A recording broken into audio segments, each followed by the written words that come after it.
Bismillahirrahmanirrahim. Assalamualaikum warahmatullahi wabarakatuh. Alhamdulillahi rabbil alamin wal aqibatu lil muttaqin wala udwana illa 'alal zalimin. Asyhadu an la ilaha illallah wahdahu la syarikalah wa asyhadu anna sayyidana wa nabiyyana Muhammadan abduhu wa rasuluh la nabiyya ba'dah. Allahumma salli wa sallim ala nabiyyina Muhammad wa ala alihi wa sahbihi wa man sara ala nahjihi waqtafa atharahu ila yaumil qiyamah. Pemirsa yang dimuliakan oleh Allah Subhanahu wa taala, di dalam kehidupan ini dibutuhkan kepada kita terhadap ilmu yang akan membawa seseorang ke dalam surganya Allah Subhanahu wa taala. Allah Subhanahu wa taala memberikan kepada kita istifham inkari, pertanyaan yang menjelaskan kepada kita apakah sama antara orang yang berilmu dengan orang yang tidak berilmu. Jawabannya tetap adalah tidak sama. Allah Subhanahu wa taala berfirman dalam Al-Qur'anul Karim, "Hal yastawi ladzina ya'lamuna wal ladzina la ya'lamun?" Apakah sama orang yang berilmu dan orang yang tidak berilmu? Maka jawabannya tentunya adalah tidak sama.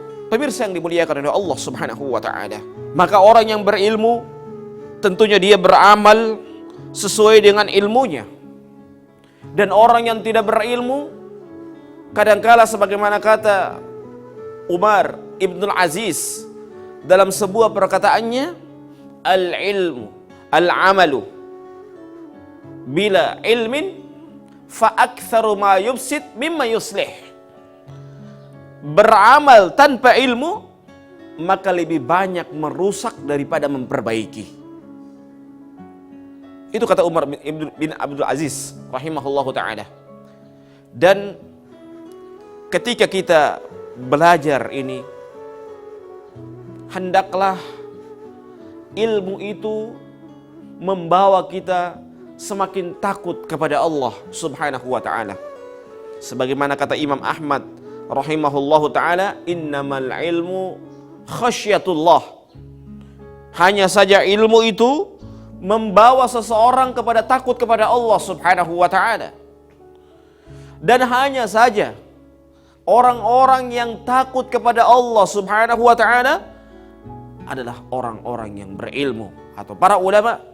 Kata Allah Subhanahu wa ta'ala dalam surah Fatir, innama yakhshallah min ibadihil ulama. Hanya saja yang takut kepada Allah Subhanahu wa ta'ala hanyalah para ulama. Maka marilah kita termasuk dari golongan orang-orang yang berilmu. Para pemirsa yang dimuliakan oleh Allah Subhanahu wa ta'ala, suatu ketika Nabi kita yang mulia sallallahu alaihi wasallam mengajarkan tata cara wudhu yang sebenarnya, sebagaimana hadis Humran yang terkenal, hadis wudhu. Nabi Muhammad SAW mengajarkan kepada para sahabat tentang bagaimana tata cara wudhu, dari mencuci tangan sampai kaki. Setelah itu Nabi Muhammad SAW memerintahkan kita untuk setelah berwudhu melaksanakan sholat 2 rakaat. Sebagaimana kata Rasulullah SAW, man tawadda'a nahwa wudu'i hadha thumma shalla rak'atain la yuhaddits fihi ma nafsah ghafarallahu lahu ma taqaddama min dhanbih.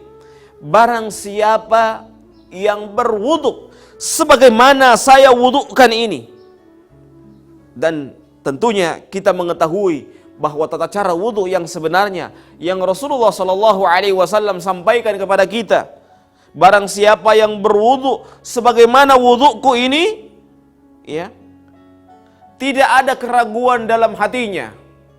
Kata Nabi Muhammad SAW, ghafarallahu lahu ma taqaddama min dzambih. Maka Allah Subhanahu wa ta'ala akan ampuni dosanya yang telah lalu. Maka pemirsa yang dimuliakan oleh Allah Subhanahu wa ta'ala, tidak ada kata terlambat untuk kita senantiasa menuntut ilmu. Dan jadikanlah bulan Ramadan itu adalah bulan untuk kita hijrah dan kembali menuntut ilmu. Karena sesungguhnya banyak ilmu yang kita tidak ketahui, terkhusus ilmu syar'i. Jadikanlah ilmu yang kita pelajari untuk semakin mendekatkan diri kita kepada Allah Subhanahu wa taala. Jadikanlah ilmu yang kita pelajari membuat kita dekat dengan Allah Subhanahu wa taala, sehingga kita beramal, kita meyakini sesuatu benar-benar berdasarkan ilmu tentunya yang datang dari kitabullah dan sunnah Nabi Muhammad sallallahu alaihi wasallam, tentunya pula dengan penjabaran para ulama. Para pemirsa yang dimuliakan oleh Allah Subhanahu wa taala, kalau imam-imam terdahulu saja mereka mempergunakan waktu mereka di dalam sehari itu belajar minimal 4 jam, maka tentunya apalagi kita, orang-orang yang sangat membutuhkan ilmu, maka tentunya kita senantiasa menggiatkan diri kita dengan menuntut ilmu, dan menuntut ilmu dari yang paling dasar atau yang disebut dengan taksili, berjenjang dari yang dasar, kemudian lanjut yang seterusnya, kemudian sampai ke jenjang yang paling tinggi, kemudian kita lanjut kepada cabang yang selanjutnya, sehingga kita benar-benar orang yang berkata sesuai dengan ilmu. Karena Nabi Muhammad SAW pernah mengancam kepada kita, man afta bighairi ilmin fa ithmuhu ala ma aftah. Barang siapa yang berfatwa tanpa ilmu, maka dia akan mendapatkan dosa sesuai dengan apa yang dia fatwakan. Maka hati-hati kita berfatwa, hati-hati kita berkomentar, karena ingat, komentar kita menunjukkan bagaimana kapasitas kita. Komentar kita menunjukkan bagaimana kualitas diri kita. Semakin kita mengomentari berdasarkan ilmu, itulah menunjukkan bahwa kita adalah pada posisi kita memiliki ilmu. Sebaliknya, ketika kita mengomentari dengan tanpa kita ketahui, maka berhati-hatilah, dosa yang paling besar setelah kesyirikan kepada Allah Subhanahu wa taala adalah wa antaqulu 'alallahi ma la ta'lamun, yaitu engkau berkata atas nama Allah Subhanahu wa taala yang kamu tidak ketahui. Maka kita berdoa kepada Allah Subhanahu wa taala, semoga kita termasuk orang-orang yang senantiasa cinta dengan ilmu dan senantiasa menggiatkan diri dalam menuntut ilmu, karena ilmulah yang akan membimbing kita ke dalam kebenaran. Hadanallahu wa iyyakum ajma'in. Wallahu a'lam bis-shawab. Wallahu al-musta'an. Wallahu muwafiq ila aqwamit thariq. Wassalamu alaikum warahmatullahi wabarakatuh.